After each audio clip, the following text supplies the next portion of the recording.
Sympathy for the Devil é um filme estranho que não estava nos planos de cobertura aqui do canal. Menos ainda para esse quadro Plano Sequência, que é um quadro que vocês bem sabem que dá muito mais trabalho do que uma crítica comum. Mas toda regra tem uma exceção, meus amigos, e a exceção aqui, no caso de hoje, é muito simples e tem um nome muito especial. Nick fucking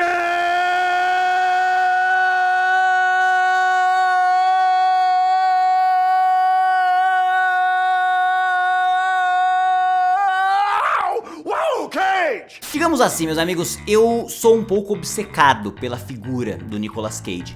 Tanto que eu acho que sou uma das poucas crianças do universo que na época de Motoqueiro Fantasma preferiu a versão Nicolas Cage do que a versão Johnny Blaze do bonequinho. Então, apesar que esse boneco é uma das coisas mais engraçadas do universo, cara, ele é completamente desproporcional, saca só. Mas enfim, pra não parecer que eu sou apenas um fanboy e pra eu passar a imagem de ser um crítico imparcial, eu vou tirar esse moletom aqui pra não ficar parecendo só um doido varrido. Então vamos lá.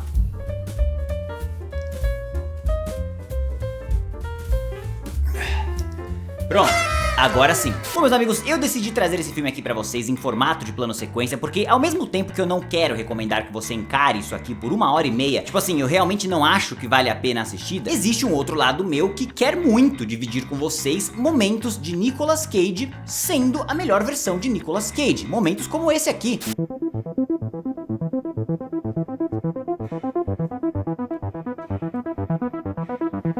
Então, para agradar a todos e para atender as expectativas, eu decidi fazer as duas coisas. Eu vou analisar o filme inteiro aqui com vocês, até porque acontece tão pouco nesse filme que é capaz desse vídeo ficar menor que uma crítica reviews normal, mas enfim. Aí você não vai precisar ir lá assistir se não quiser, mas ao mesmo tempo você vai sair daqui sabendo tudo que o Nicolas Cage entregou de melhor nesse projeto, que pode até não ser a melhor coisa do mundo, mas que soube utilizar o potencial máximo do ator. Nicolas Cage sendo utilizado da forma que Nicolas Cage deveria ser utilizado. Então, pra quem não me conhece, eu sou o Rafa Camargo, esse é mais um episódio do quadro Plano Sequência e eu convido você pra vir comigo, porque sem mais delongas, solta a vinheta e vamos nessa!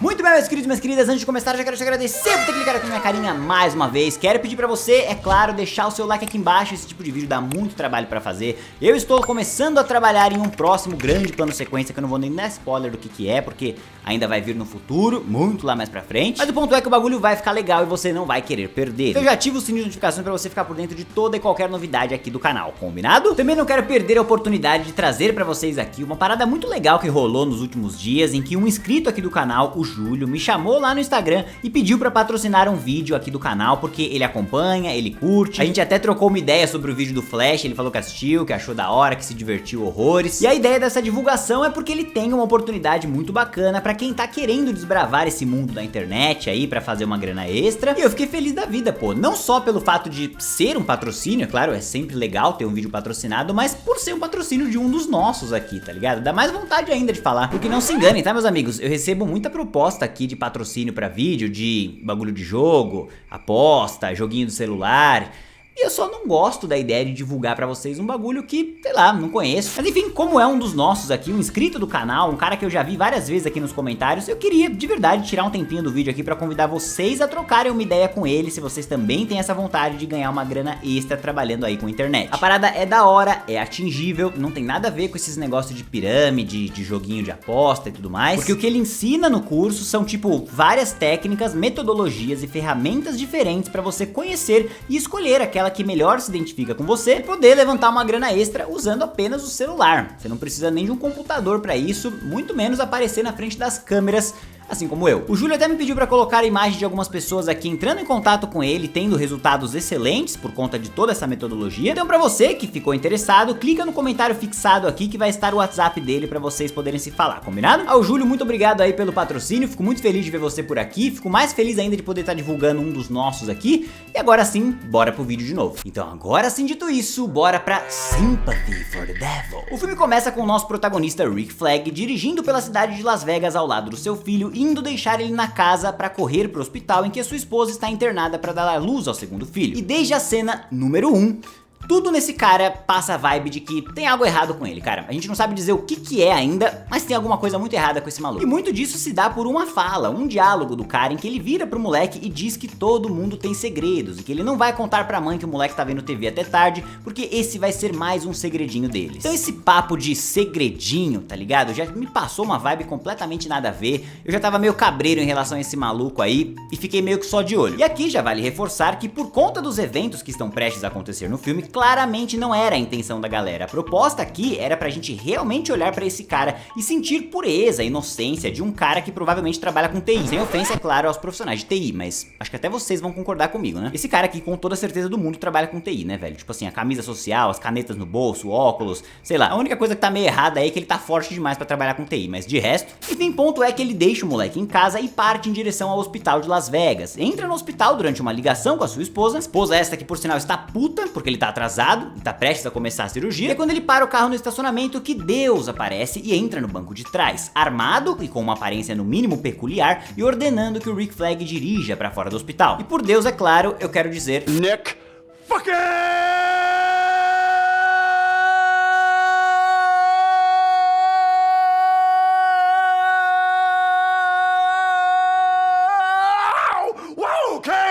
E é sério, gente, esse aqui é o único motivo de eu estar gravando esse vídeo pra vocês, cara. Porque se não fosse o casting e a atuação do Nicolas Cage aqui, eu provavelmente deixaria esse filme de lado e nem ia gastar tempo, cara. Mas de verdade, se tem um acerto absurdo de Sympathy for the Devil, foi usar o Nicolas Cage nesse papel com essa orientação do diretor. Porque o lance aqui é o seguinte, cara, a trama toda do filme nada mais é do que esses dois caras num carro e o espectador tentando descobrir a motivação do assaltante e a tentativa de fuga do Rick Flag. E aí, é claro, no meio disso tudo, a gente vai tendo diferentes situações individuais que o roteiro coloca ali pra ir dando mais e mais pistas e pra variar um pouco o cenário, mas no geral, cara, 70% do filme são esses dois caras conversando dentro de um carro. Como eu já falei pra vocês, eu tenho uma relação um pouco estranha com a persona do Nicolas Cage. Eu não vou investir muito tempo do vídeo nisso, até porque eu já falei bastante do porquê esse cara me fascina lá na crítica de O Peso do Talento, onde eu até citei 5 curiosidades da vida do Nicolas Cage que podem parecer mentira, mas que não são. Então se você não conferiu, confere lá depois e você vai entender um pouco desse meu fascínio. Mas o meu ponto é que eu já entendo um pouco desse cara pra conhecer quando ele tá improvisando,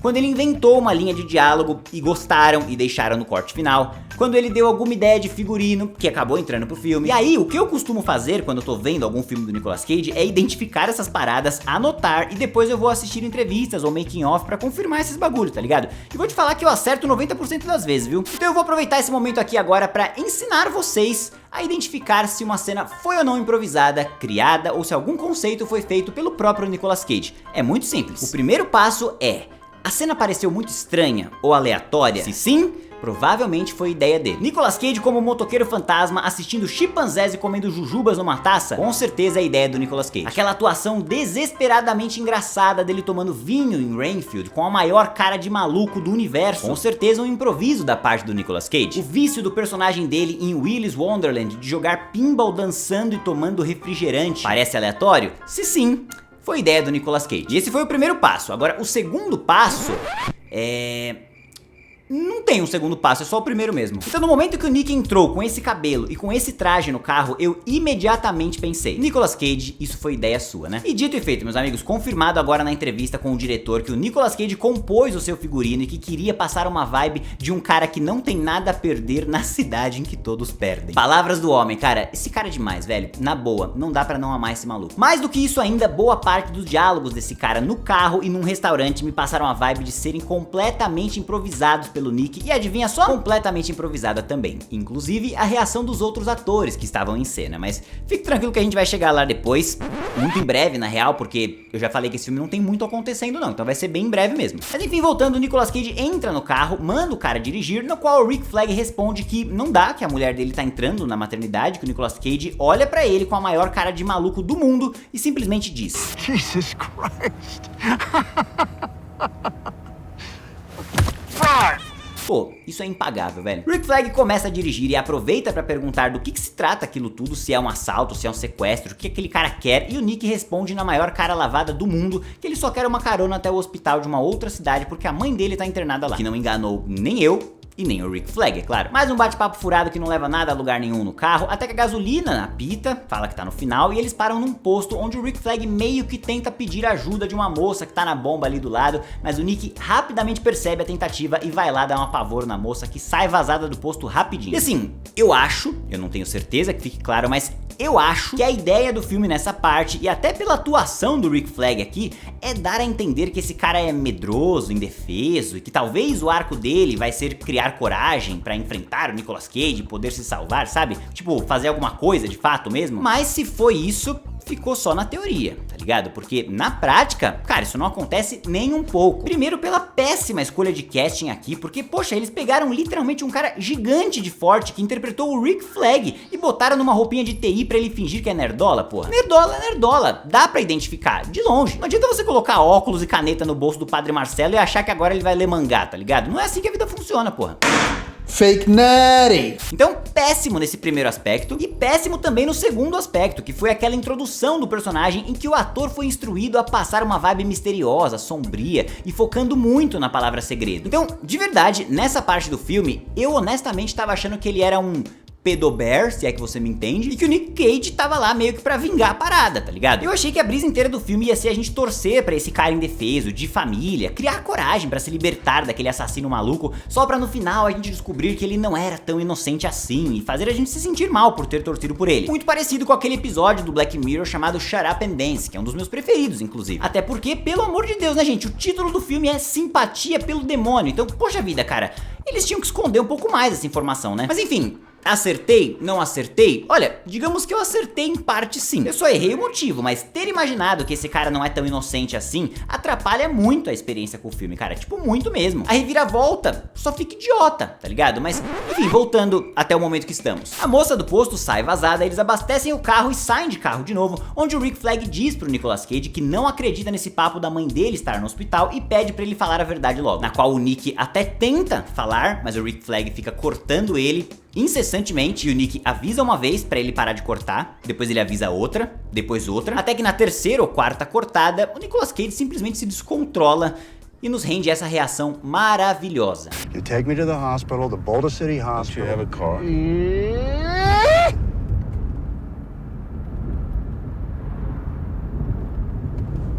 Logo na sequência, a esposa do Rick Flag liga pra ele mais uma vez, dessa vez no meio do trabalho de parto, puta da vida dele estar atrasado, e o Nicolas Cage coloca o celular no viva voz, manda ele falar que está a caminho, só que durante uns gemidos de contração da mulher ali, o Nicolas Cage decide que é um bom momento pra fazer um beatbox e acompanhar a moça, né?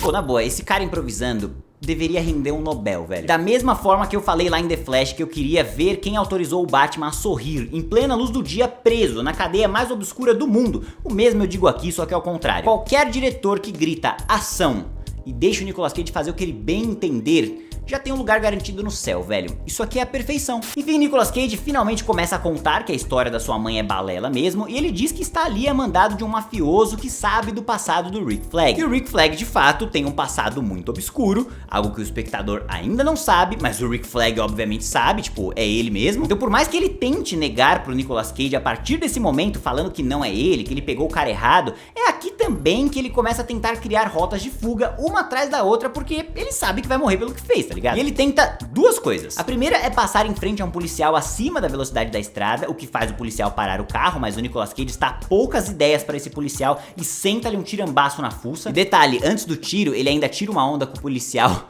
e nos rende esse momento incrível. Out of the car? Are you fucking crazy? All I did was ask a simple question and now this big cop is telling me to get out of the car. E o segundo momento é quando o Rick Flag simplesmente se joga pra fora do carro, mas o Nick consegue tomar o volante ali, apesar de ter ficado com o nariz quebrado. E aí a gente chega no que pra mim é a melhor cena do filme, no restaurante. Eu só vou fazer um último comentário técnico aqui antes de entrar no restaurante que me desagradou bastante, que é o exterior da cidade, da rua mesmo, tá ligado? Nessas cenas deles no carro aí. Tava tudo muito estranho enquanto eu assistia, não me parecia natural, que o nível nível de desfoque dado pra aquele fundo tava muito mais intenso do que deveria. E honestamente, mano, esse é o tipo de coisa que ninguém mais erra hoje em dia, tá ligado? O cinema tá mega acostumado a gravar usando fundo verde dentro dessas cenas de veículo aí, e esse tipo de coisa não acontece mais. Ou existe uma outra opção também pra diretores mais experientes, que é literalmente gravar com os atores dirigindo mesmo, tá ligado? Dá muito mais trabalho, mas o resultado fica muito mais realista. Então, de verdade, eu fiquei me questionando bastante, tipo, que caralhos que aconteceu pra ficar tão feia essas cenas de dentro do carro? E aí, pesquisando um pouco nessas entrevistas que eu assisti, eu vi que a escolha do diretor foi fazer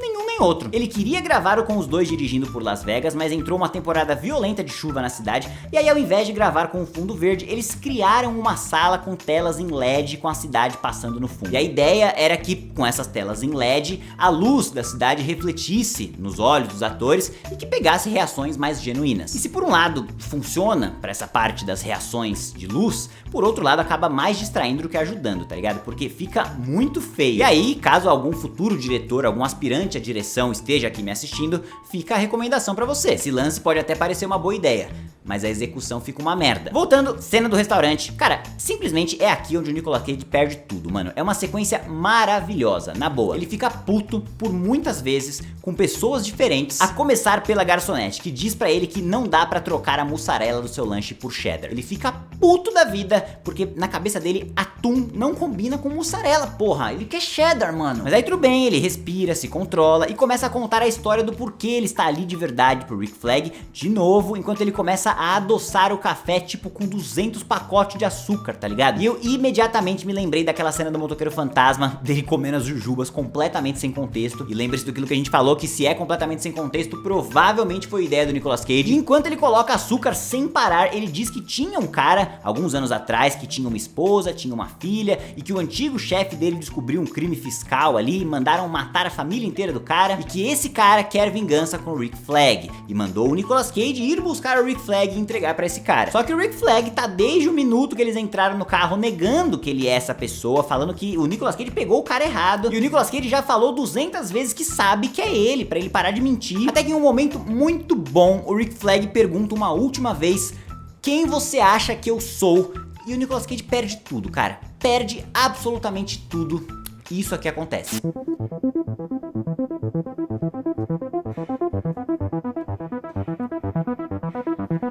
Cara, de verdade, isso aqui vai virar o papel de parede do meu celular, mano. Foda-se. Isso aqui é perfeição, mano. Na boa. Ele dá uma risadinha, arrebenta a cara do Rick Flag na mesa, algema ele e simplesmente mata todo mundo do lugar. E detalhe, ele ainda vai na cozinha pra falar pro cozinheiro que mussarela não combina com atum, velho. Que ele tá puto por causa disso. Enfim, o bagulho vira um caos e o Nicolas Cage diz que não vai mais ter chance pro Rick Flag. Ou ele assume que é o cara que matou a família daquele outro maluco, ou o próprio Nicolas Cage vai lá matar a esposa do Rick Flag. E aí o Rick Flag cai na real, finalmente assume que é de fato aquele cara, e eles entram em um acordo. O acordo sendo que ele vai deixar o Nicolas Cage levar ele até o suposto chefão, e aí o Nicolas Cage deixa a família dele em paz. E aí assim, cara, sobre esse lance do outro chefão, vamos ser sinceros aqui, vai? Todos nós sabemos que não existe esse outro chefão, né? Que tipo de filme que tem apenas 2 personagens praticamente por toda a sua duração ia incluir um terceiro com essa importância gigantesca pra trama, faltando 10 minutos pra acabar, tá ligado? Sem contar que assim, mano, narrativamente falando já é muito furado também, porque o Nicolas Cage sabe que é ele.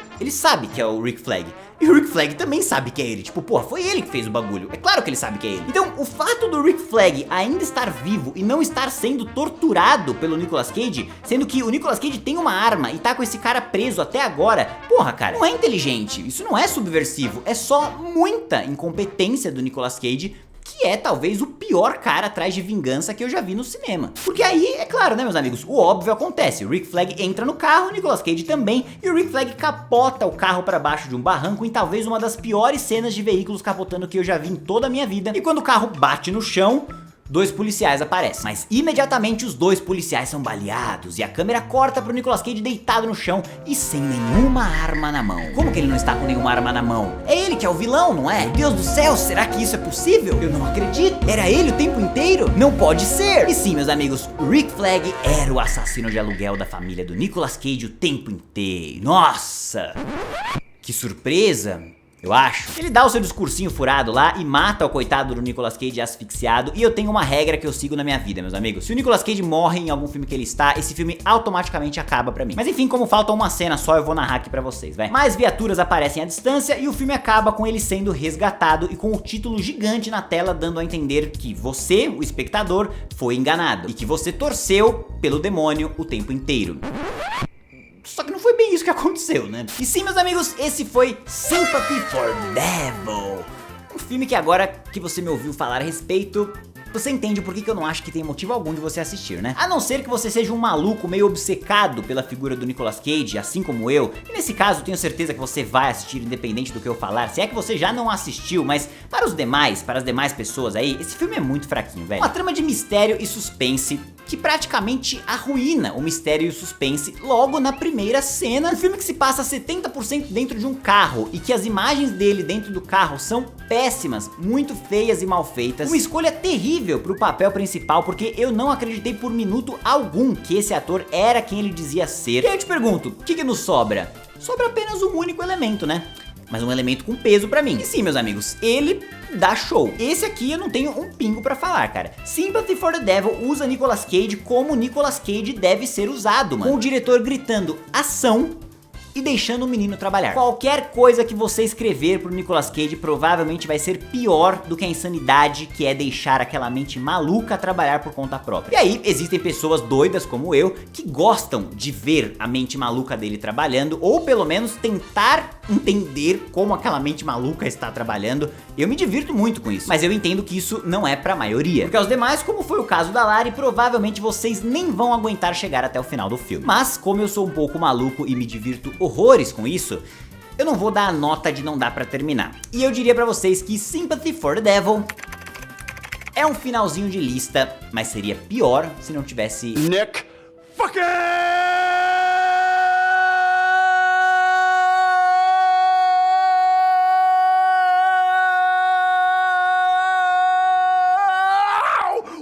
Cage! E agora, é claro, eu quero saber de você. Já assistiu Sympathy for the Devil? Gostou? Comenta aqui embaixo pra eu saber. Se curtiu esse vídeo, não esqueça de deixar o like aqui embaixo, se inscrever no canal e ativar o sininho pra ficar muito das próximas novidades. Muito obrigado pela audiência de todos e até a próxima.